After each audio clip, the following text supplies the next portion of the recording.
So we're here talking about consolidation in gaming and the impacts of M&A, but we can sail around a little bit. It's all about investment. So let's kind of kick things off with a quick introduction of kind of who you are and what you do in the space, and also tell me one word right now. Are you kind of bullish or bearish on games investment? So Pieter, I'm going to start with you at the far end there. So tell us who you are, what you do. Yes, I'm Pieter van der Pijl, I'm co-founder of Triple Dragon. We're a London-based games financing firm, so we're mostly doing loan-based lending, and in some cases we'll do project finance and equity finance as well. I would say I would be kind of cautiously optimistic. Cautiously?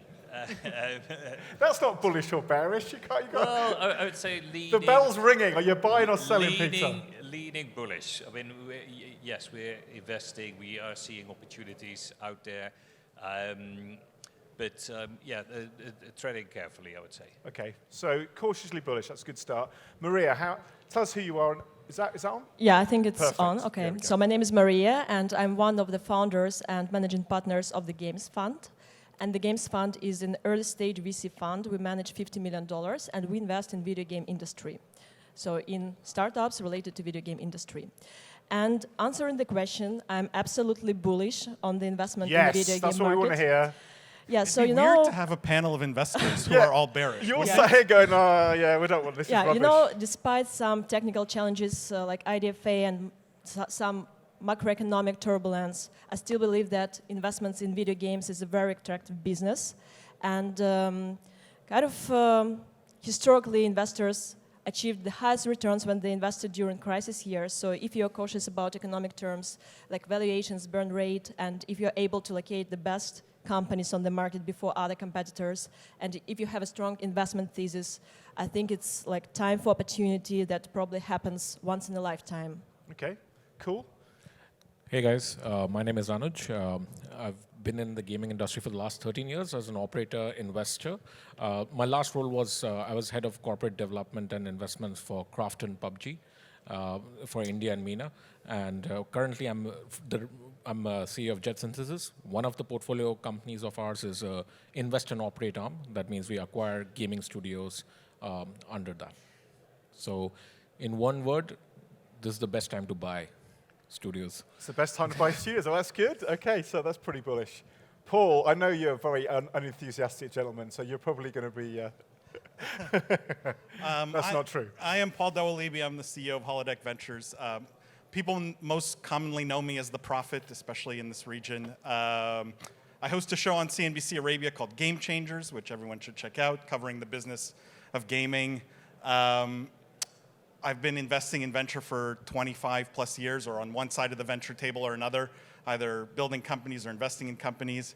I'm a hardcore gamer myself. I'm massively bullish. I don't know if there's any way to be more than 100% bullish answer to your question. I think actually most people, including people in this room, are massively underestimating how big the industry is going to be. People talk about billions. I think you're massively underestimating. In my mind, we're talking trillions, tens of trillions, and I've built a thesis based on that and a portfolio based on that. So we can say broadly bullish then, on that basis. That's good. That's good. So, but okay, so that's great. We're all optimistic. That's what we're here. We're investors. So, but obviously, M&A has been going crazy the last few years. Every year, it got bigger and bigger. These mega deals happened up until about half of last year, and then it's sort of stopped. Like a lot of other things stopped, not just in this space. There was kind of a real dip in both, a little bit the volume and certainly the value of deals from Q3 onwards and to Q1 as well.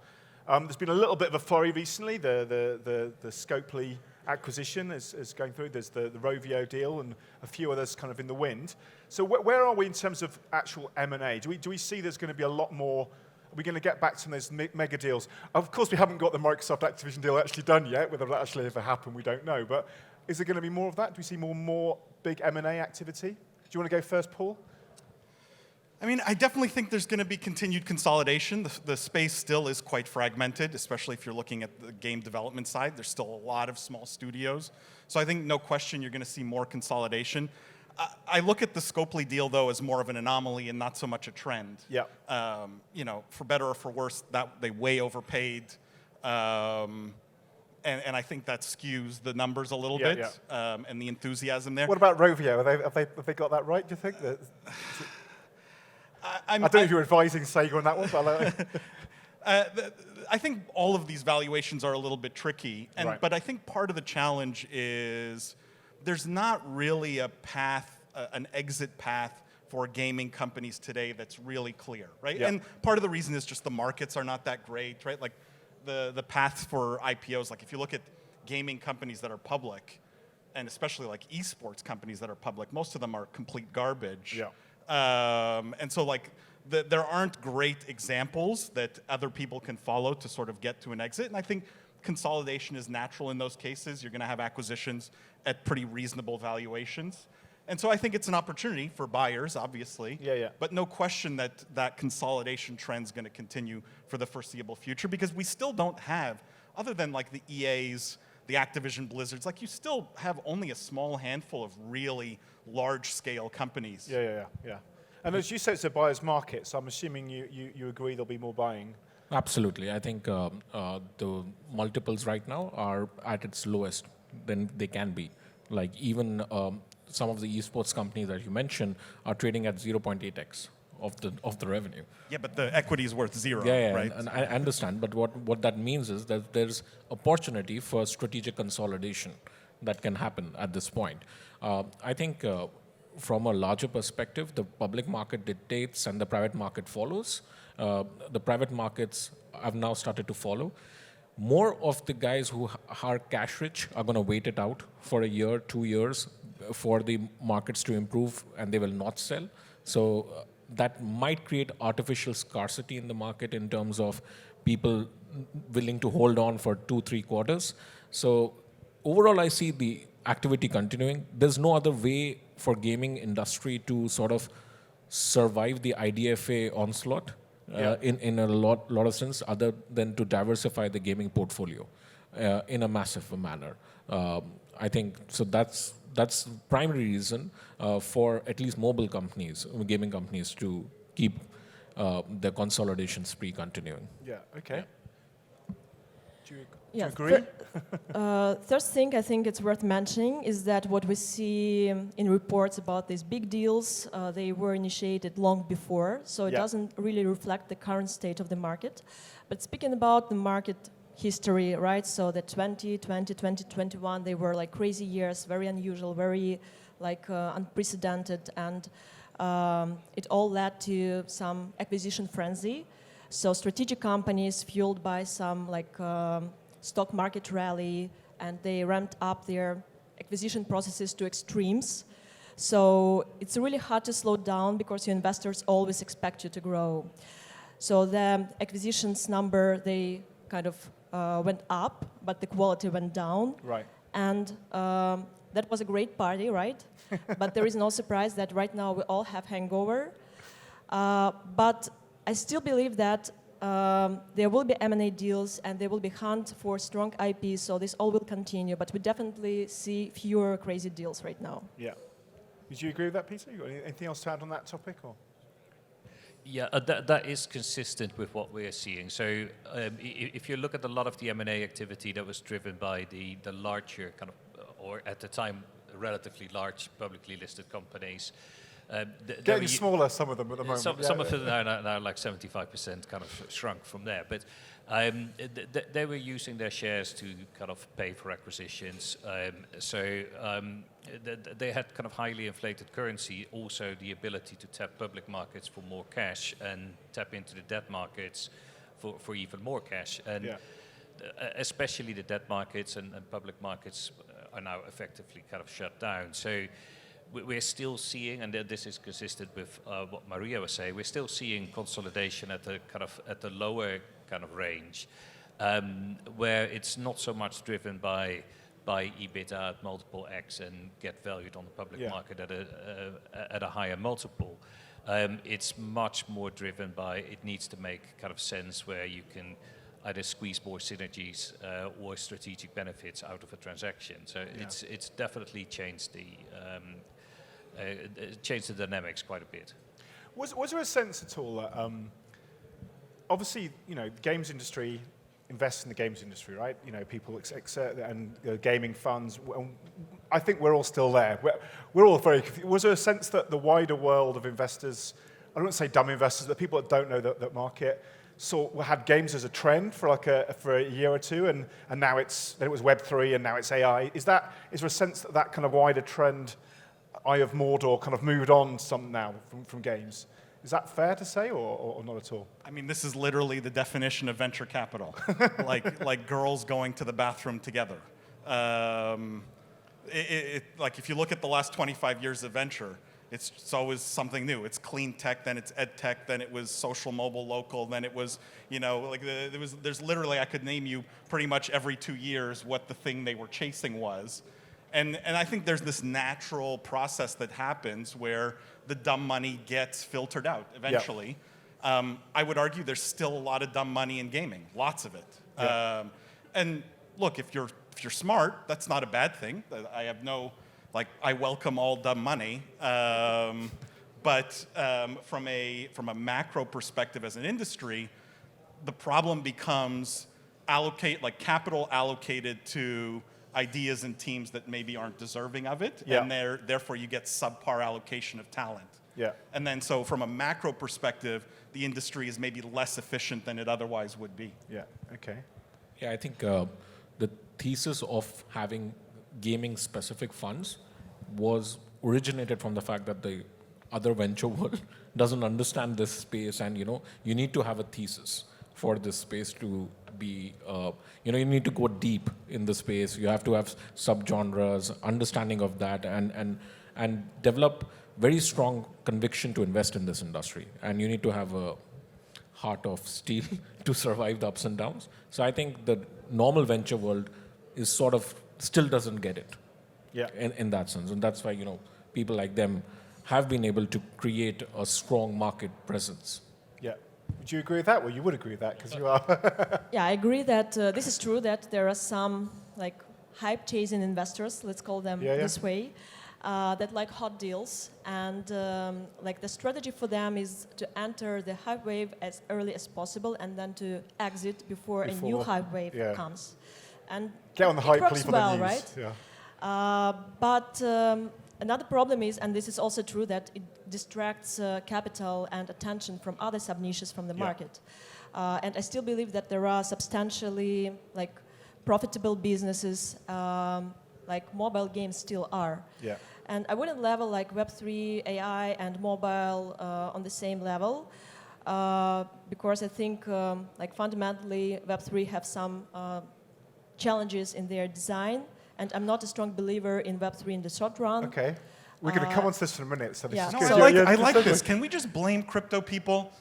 Sorry if there's crypto people in the room. Are there any crypto people here? It's your fault. It's your fault all of this blew up.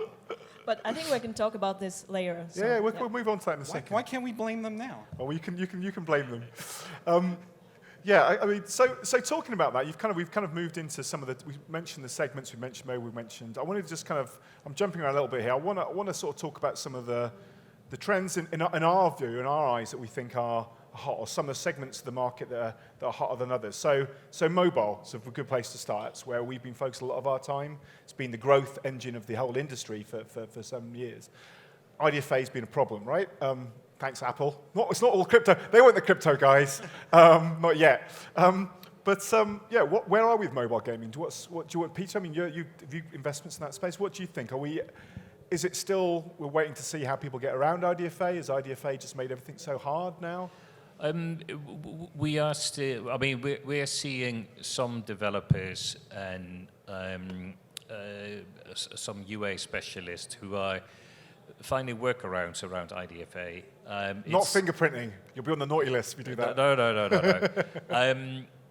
And I mean, you mentioned AI. I mean, for example, we're seeing more applications of more kind of in the kind of machine learning, automation of UA processes, where you can use technology to do things that would otherwise just taken up too much resources. And if you're smart, there you can find ways to kind of get to a level of efficiency that is not still kind of at the same level as in the pre-IDFA era, but It's getting closer. It's getting there. So AI can save us from IDFA. That's great. That's good. Yes. The savior of everything. There's no downsides to AI. That's great. And we're seeing a few of those kind of operators using that. It's not kind of wide scale yet, but I think that's an area to watch out. I mean, Maria, I know you said you still saw mobile, right? Still people still making, so mobile still a hot space for you? Yeah, that's true that we're still considering investments in the mobile space, though definitely IDFA makes things much more challenging. Yeah. But I believe that even for mobile studios, like teams, they can use some guerrilla techniques for marketing and rely less on UA and to use some alternative ways to attract users and can build like profitable businesses. Bad news for the UA companies, possibly.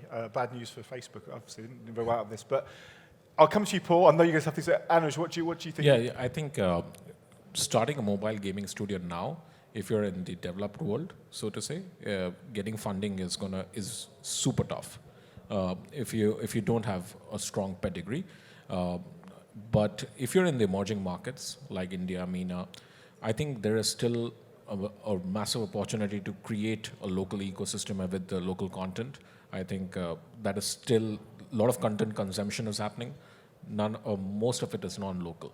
So I think there is still a massive trend that you can potentially develop for the local audience. Okay. So there's still an opportunity there. Cool. Paul, what do you think about mobile?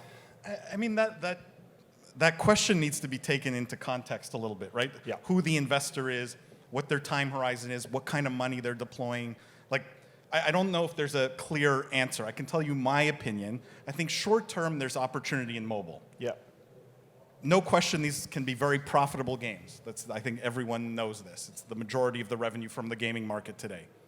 But I think unless you have $1 billion fund, like if I had $1 billion fund and I could invest in 500 mobile games or mobile game studios, that to me is the only way I would feel really comfortable about that strategy, because it's a crowded space, it's a noisy space. There at least I have some possibility of investing in the next Angry Bird or the next, whatever that next great IP that comes out is. As the kind of investor that I am, where I'm investing my own money, my core belief is I think mobile's not the future of gaming. It's just not. Like I don't think mobile games are that interesting. I think they're very limited experiences. I don't think that they're that immersive. Most of them, and apologies to the mobile game developers in the room. How many mobile game developers, mobile industry people we've got here? Most of them. Quite a few, that's all right, that's good. Not you guys, though. But most of them are glorified slot machines, right? Like tap until your finger gets tired.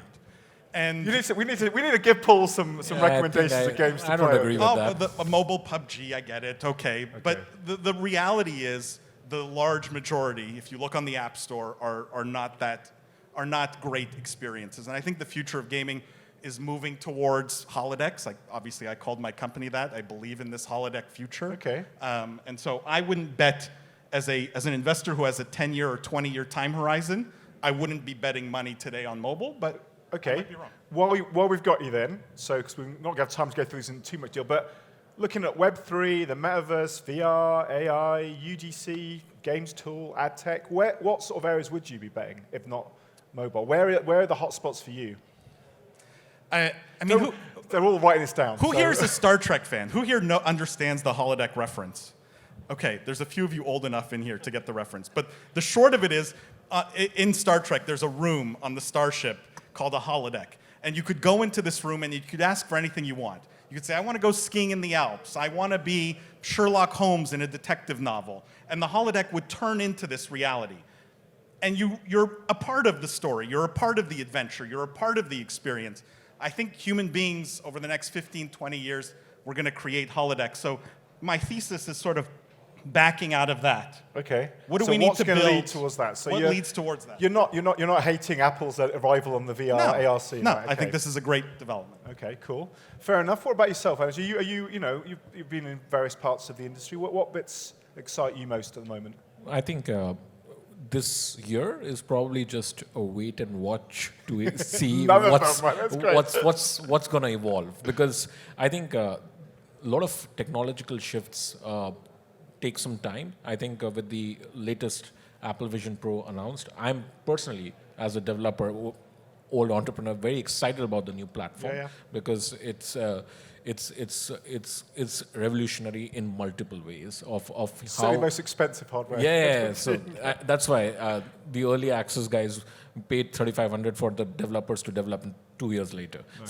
So that personally for me is very exciting. In mobile, I still feel emerging markets is a big trend to keep an eye on. I think local content consumption. I know we are getting more and more global in content consumption, but there is still a massive market of how popular local games can be from a culturally responsible perspective. So that for me is the biggest trend. So not necessarily so much platform, but just a regional investment. Regional That makes sense, What would you like to say? I think like the word of the year is AI, definitely, AI. and it's a very hot topic, and we pay close attention to it. But I still have many concerns about AI.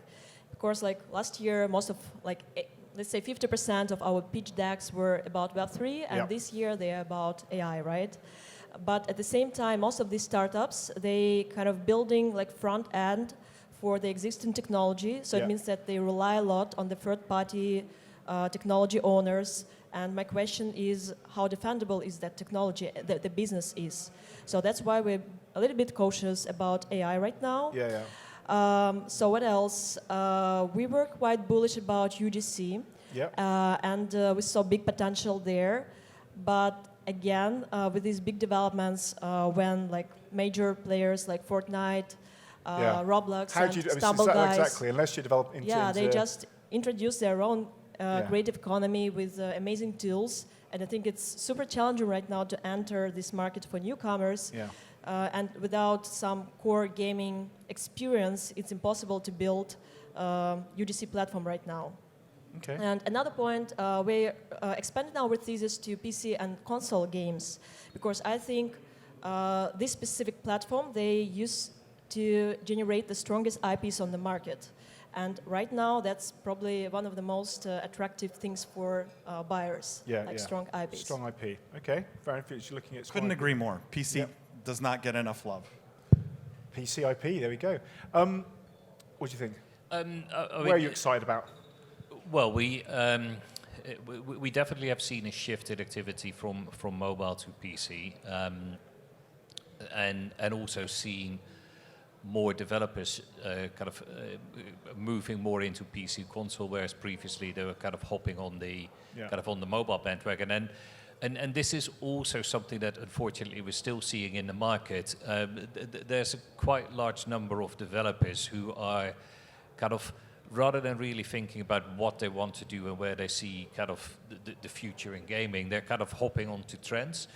And we've seen it with developers who were initially on PC, then got frustrated that Steam was so crowded and they went somewhere else. And then they tried mobile, that didn't came too late to the party. Then, you know what, we'll give Switch a try. We'll bring out a game on Switch. It's not a Nintendo IP and it's already way too crowded. I mean, it didn't work out well either. And then you see those very same studios, Web3. And I mean, you see the same deck with a different front page on it, and it's I've seen that. So I think this is where developers should be looking a little bit more on what they want to create, and again, it comes back to creating IP that people want to kind of play and experience, and this is where we're kind of seeing the trend. If you're able to create kind of really good IPs, you can do much more than with that than just making a game, and that also opens up a lot of other kind of monetization streams. And I think just getting back to kind of the point about the holodeck reference, I think we will kind of go into that direction. Question is kind of when, and personally I think by the time it happens, it will be without the actual holodeck, because somehow there will be a device that can kind of communicate. Well, if it's on you. Pardon me. Where you can basically plug into nerves or kind of into the brain. Elon's already way ahead of that. He's down the line. Let's switch around a little bit and look. We talked about it being a buyer's market, and and it's obviously, you know, the deals have slowed a little bit, the valuation's a bit more sensible. So what are we looking at? From an investor perspective, how much have the terms changed? Is it, and what has changed? Is it now taking, you're looking at doing a lot less deals? Are you just looking at much sort of tighter multiples or additional terms? I know you're not giving me your entire strategy, but like what sort of things have changed in the last year in terms of, you know, what you're offering or what you're prepared to offer? Go on. Yeah, you look like you want to go for it. Yeah, I think there's a lot of deal activity happening. Yeah. That is going to be probably announced in 1 or 2 quarters because it takes a lead time for that stuff. I think very attractive valuation multiples.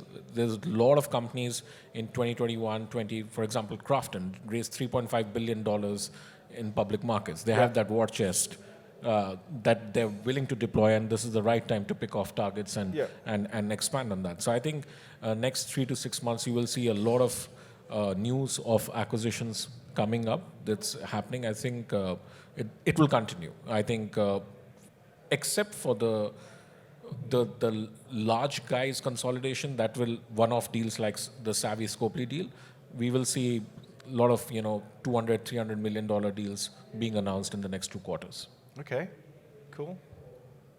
You on? Well, I think it's difficult for me to comment on multiples because they vary on many factors like the profitability margin, the growth of the company. It's not that relevant for early stage companies. I would say like true. Usually when we invest, we expect that each of our investment can return the whole fund. But what has changed for us That's is a nice model. I should get into this. This is great. But what has changed for us is that I can see that it takes longer to close the deals. Yeah.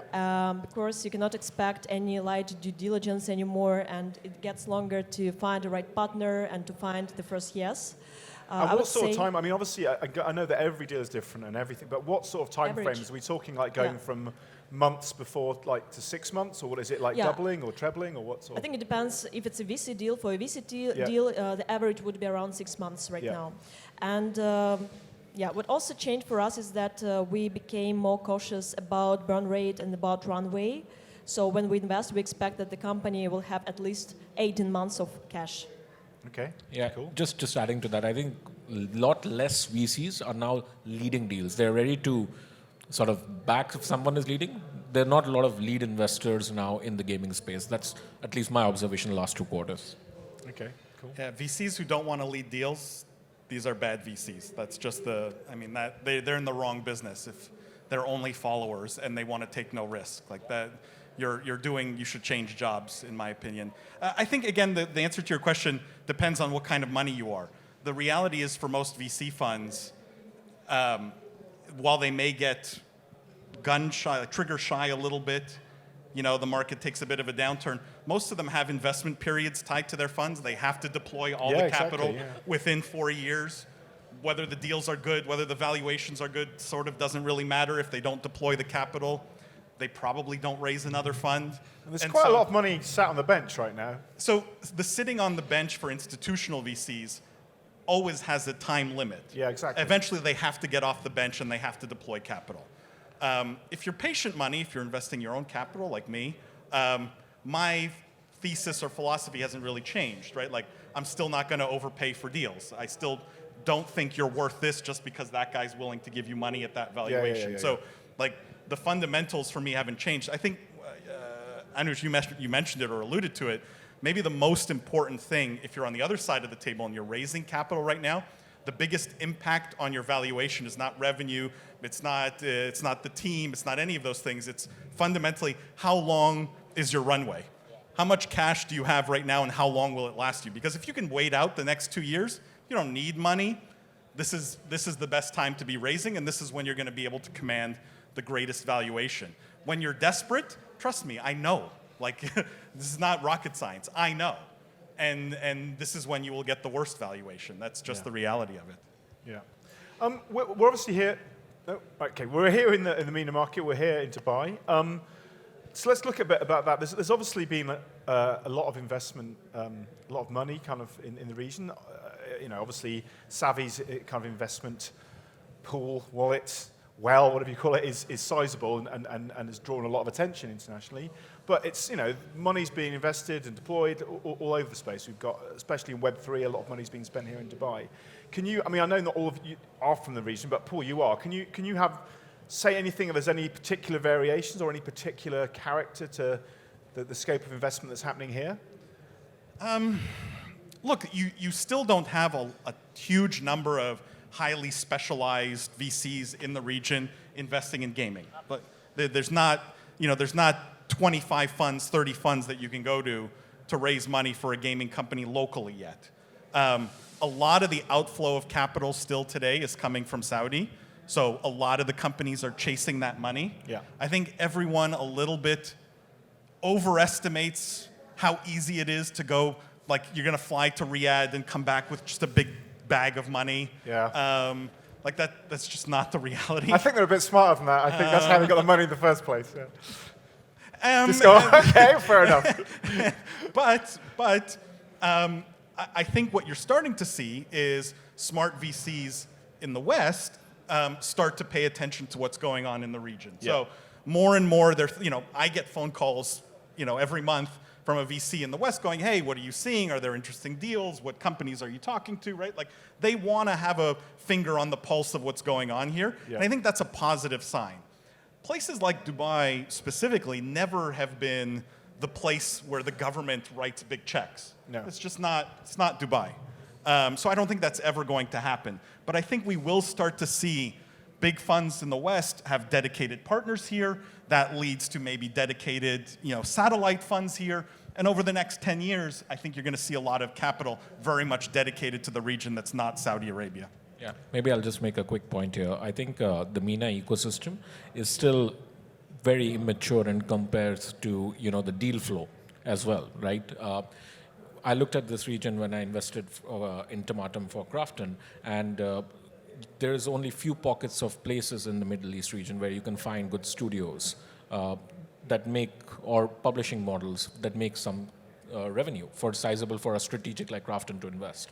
So I think there is large amounts of capital, $100 million plus available, and there is probably accelerators available. Yeah. There is a broken infrastructure of ecosystem, which is the Series A, B, C, D, which you require to build an ecosystem. Right. Yeah. And that is missing from this region. And it's not just alone to this region, it's missing in India as well. Yeah. But there are companies that are growing despite that.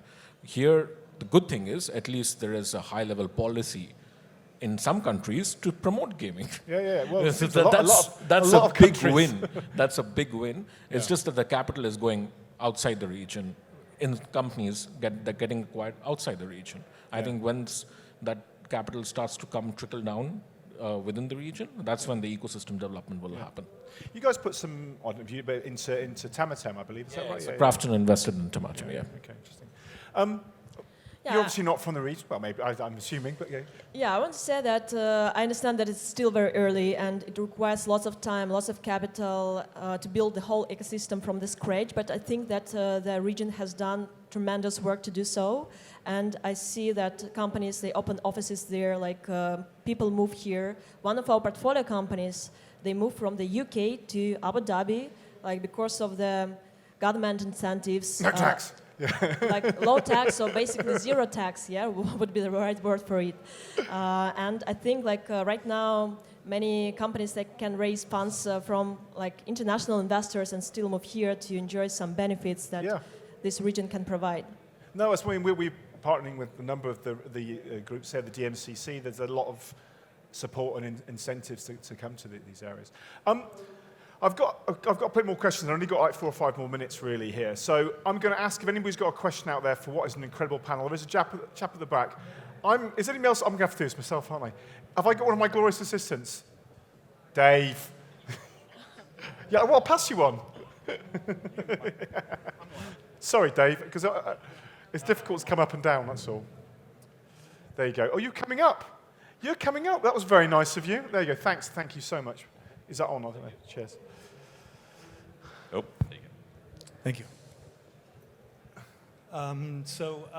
Considering the significant growth in the market for VR, what do you think investing in VR companies, and what would be the right showcase from a VR company to get this kind of investment? You've been talking about different examples and plus Apple Vision right now. So do you think that it's a right time to invest in VR? Well, I mean, at Triple Dragon, we've gone from like VR from a no-fly zone to, well, yes, we're deploying capital in VR. So it has definitely kind of improved, and kind of the install base has obviously increased, but it's not kind of at the same level as PC console, obviously. So it's we're more looking at kind of VR projects as what do we kind of see in kind of realistic sales proceeds versus cost of production, and also how much support can you get from platforms, because that will make a massive difference, especially if you're dealing, say, with Meta Quest, for example. So I think it's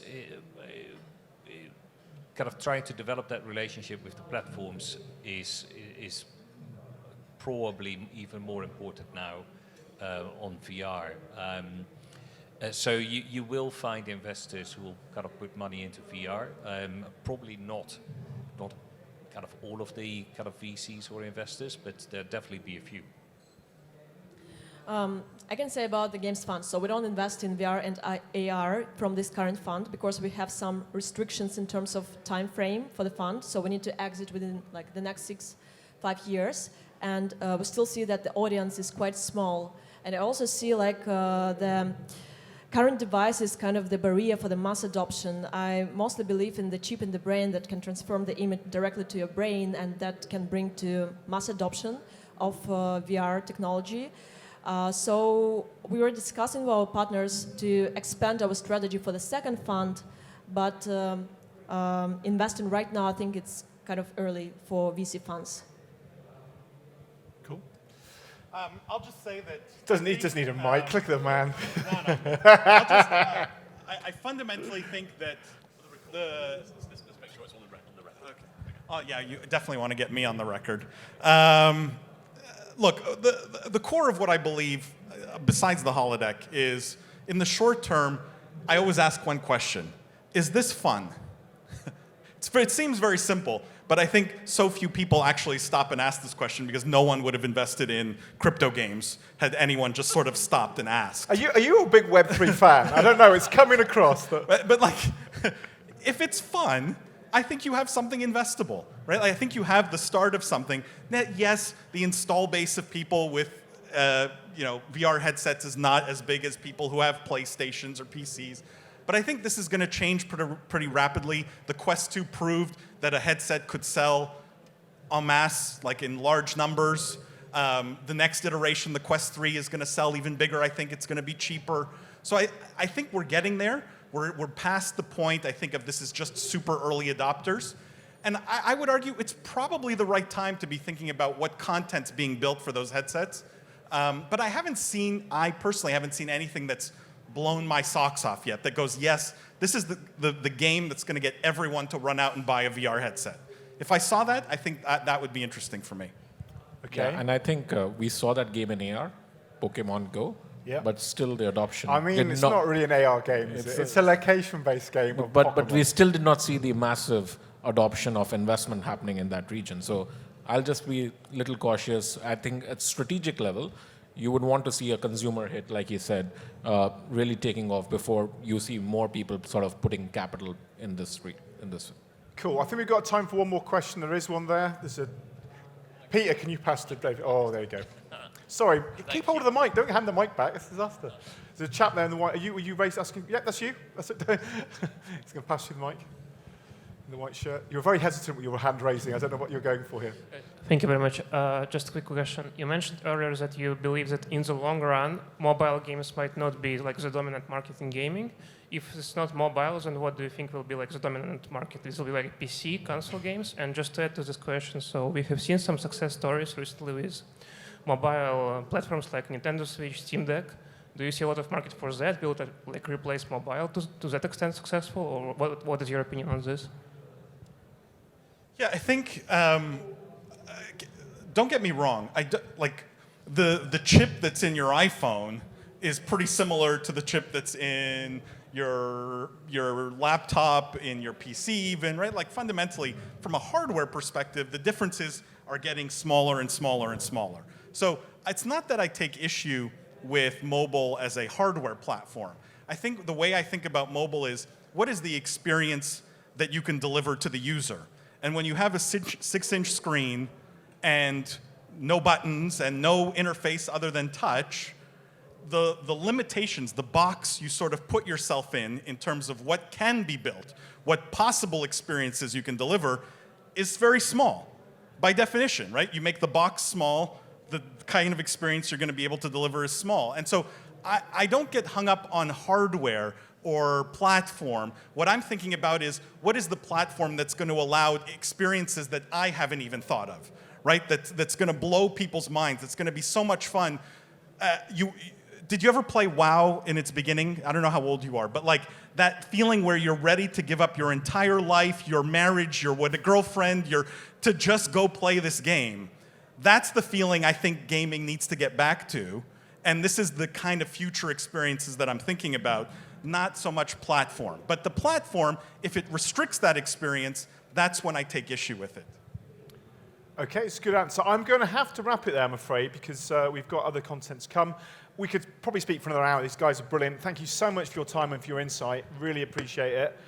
Please do grab them outside for more insight. But round of applause for this amazing panel. Thank you very much.